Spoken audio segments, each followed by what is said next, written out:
Bueno, muchas gracias. Buenas tardes, buenos días, buenos mediodías. Estamos ahí justo en el medio, uno no sabe con cuál saludo empezar. Por más que lo hayamos naturalizado, no puedo dejar de celebrar cada vez que nos reunimos en una universidad nacional, celebrar que esta infraestructura, la verdad que maravillosa que tenemos en Lanús, una ciudad que históricamente periférica de Buenos Aires, que pueda tener semejante infraestructura, que estemos reunidos acá en la universidad y el Estado argentino pensando en un Estado mejor, que Nerio, un especialista en temas de gestión pública de tal nivel, la verdad que sea un reconocimiento a nuestro campo de estudio, que sea el vicerrector de la universidad, que la verdad que la Argentina tenga especialistas en temas de gestión pública tan reconocidos a nivel latinoamericano. Por acá está Carlos Vilas. Alguna vez lo presenté y dije que era un legendario intelectual y se enojó, así que no voy a decir que es un legendario intelectual argentino. Que esté Paula Maya, acá también con nosotros, que viene a dar una conferencia en Paraguay. Digamos, nosotros tenemos un sector al que me enorgullece y un poco me siento parte. Tenemos una serie de investigadores que se caracterizan por tener un pensamiento original, muy audaz, muy peculiar, y yo quiero utilizar esta peculiaridad de nuestro pensamiento latinoamericano y situado para tratar de hacer algunas aproximaciones, algunos comentarios sobre qué me parece que tiene que ser la evaluación. Digo pensamiento situado y latinoamericano porque nosotros estamos en una situación particular que no pensamos que las soluciones que nosotros pensamos para el subcontinente sean aplicables, o los que, por lo menos no sé si subcontinentes, sino los países de lo que están atravesando lo que se llama la ola latinoamericana, que nuestro conocimiento pueda ser aplicado a los países de Europa, por ahí sí a algunos países de los BRICS, pero sí claramente nosotros criticamos y corregimos mucho del conocimiento que llega desde Estados Unidos y de Europa, que atraviesan una situación diferente. Básicamente, y para decirlo en pocas palabras, para evitar los matices que seguramente tiene muchos, nosotros pensamos que las tendencias más potentes que vienen desde el mercado mundial y de la Organización Mundial de la Sociedad nos ha reservado a nosotros un papel que no es de los más adecuados y más virtuosos, digamos. Y una de las herramientas centrales que tenemos para enfrentarlo es el Estado.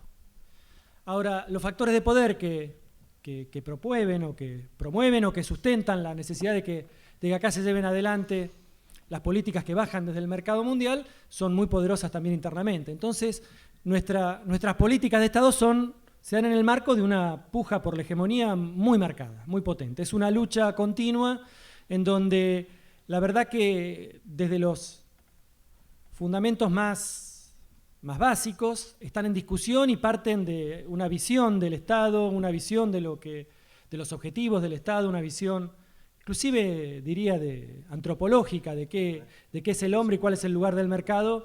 Son en muchos casos polares, son muy, muy diferentes. Y como decía el compañero de la red de evaluadores, detrás de toda evaluación hay valores. Y es una cosa que antes de empezar nos tenemos que preguntar qué valores sostenemos para poder evaluar, porque si no, no podemos decir qué está bien o qué está mal. Si no tenemos idea de los valores, es muy difícil saber si vamos por buen camino o mal camino. En ese sentido, quiero empezar diciendo que hay una cuestión paradojal. Nosotros sostenemos la corriente de pensamiento, que es también una corriente de expresión política, que trasciende el partido gobernante, digamos, que tiene que ver con los movimientos populares de América Latina y que por eso se llama ola latinoamericana, coloca en el centro de su análisis, o en el centro de la disputa, el papel del Estado. Tiene una visión estadocéntrica, digamos, ¿no? Desde el Estado es que nos vamos a enfrentar al mercado mundial. Sin embargo, y digo, la primera cuestión paradojal y tiene que ver con la abrumadora presencia de trabajos sobre reforma y modernización del Estado, en general ha sido bastante reactiva para poder incorporar muchas de estas herramientas que son vitales, sobre todo porque si sostenemos que el Estado es con lo que le vamos a tirar al mercado mundial, para nosotros es fundamental que el Estado sea eficaz, eficiente, sea una herramienta potente. Pero lo primero que querría que querría decir y que querría marcar en términos de cuál es el valor que nosotros, o cuál es el primer valor que nosotros tenemos que utilizar para analizar una política pública es, y si damos por cierta esta idea de que estamos metidos en un momento de puja por la hegemonía, en un momento de una hegemonía no consolidada de ninguno de los campos de disputa, es de qué forma coadyuva o de qué forma influye sobre esa lucha por la hegemonía. O sea, después de que se ejecutó una política pública, ¿cómo quedó el equilibrio de fuerzas? Y en este sentido voy a dar dos ejemplos muy excesivos, digamos, ¿no? Pero una buena lectura del primer peronismo tiene toda una matriz desarrollista y tiene un montón de cosas bárbaras, pero si algo hizo fue empoderar a la clase trabajadora para que nunca más fuera el convidado de piedra en la discusión política de este país. Entonces la política pública puede haber sido buenas, malas o más o menos, pero hay un primer valor en términos del equilibrio de fuerzas que es clave para analizar qué fue lo que pasó en esa época. Por ahí fue muy ineficiente. Compramos los ferrocarriles más caros de los que tendríamos que haberlo comprado. O bajó la disciplina laboral. Pero bueno, ¿cuál era nuestro objetivo? Era poner a un actor central en el centro, poner un actor vital para los movimientos redentores, de liberación. Tenemos estas dificultades para ponernos un nombre así que nos identifique claramente. Pero esos actores que habían sido históricamente olvidados, nosotros, como parte del movimiento popular, los pusimos en el centro, a través de una serie de políticas públicas y en el Estado como centro, los pusimos en el centro de decisión y ya nunca más pudieron salir. Mucho más claro en el caso de Bolivia. Son buenas, malas, esto de crear 32 nacionalidades, qué lío un Estado así. Bueno, ¿cómo lo evaluamos? Desde la eficiencia puede parecer muy ineficiente, pero por primera vez en 500 años han encontrado una identidad por la cual los sectores históricamente olvidados, 500 años olvidados, las grandes masacres buena parte de las grandes masacres de América Latina se dieron ahí en el altiplano, hoy por hoy se han empoderado y manejan el Estado. Ellos están en un proceso casi de descolonización, digamos, están sacando a los blancos del Estado. Los que íbamos en los 80 y en los 90 a Bolivia nos sorprendía ver que los que estaban adentro del Estado eran totalmente diferentes de los que estaban afuera. Tenías que tener doble apellido y hablar más en inglés que en castellano para estar adentro del Estado. Entonces, ¿cómo evaluamos las políticas públicas? Desde una óptica hegeliana o una óptica cartesiana, crear 32 nacionalidades, imagínense, 32 sistemas jurídicos adentro del Estado, un desastre. La verdad que ineficiencia absoluta, pero están creando otros valores, están creando otras cosas.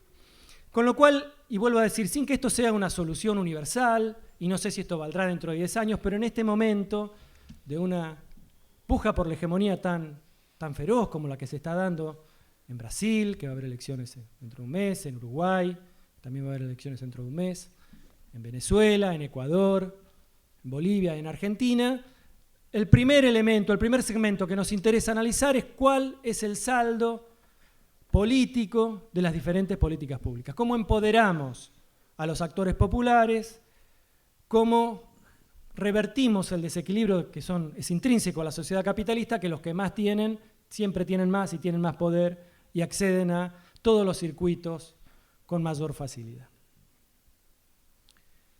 Desde ese lado nosotros, la verdad que tenemos muchos del análisis con el que empezaron, la verdad que nuestro Estado tiene graves problemas. El Estado argentino tiene graves problemas, tiene problemas de coordinación, somos un Estado federal, lo que hace que la coordinación tenga que ser más sofisticada, más compleja, pero también tenemos grandes logros de política pública, que hemos naturalizado, pero que, por ejemplo, en la historia argentina varias veces se intentó o se pensó en hacer algo parecido a la asignación universal por hijo y la verdad que fue casi imposible llevarlo adelante. Y tenemos sobre todo otro logro muy grande en el Estado que nos diferencia de muchos países de América Latina, es que en cualquier lugar de la Argentina, a lo largo y a lo ancho, salvo algunos bolsones por ahí del conurbano o en Rosario, todo el mundo que tiene un problema, lo primero que hace es pedir que venga el Estado. Y ese es un activo muy grande.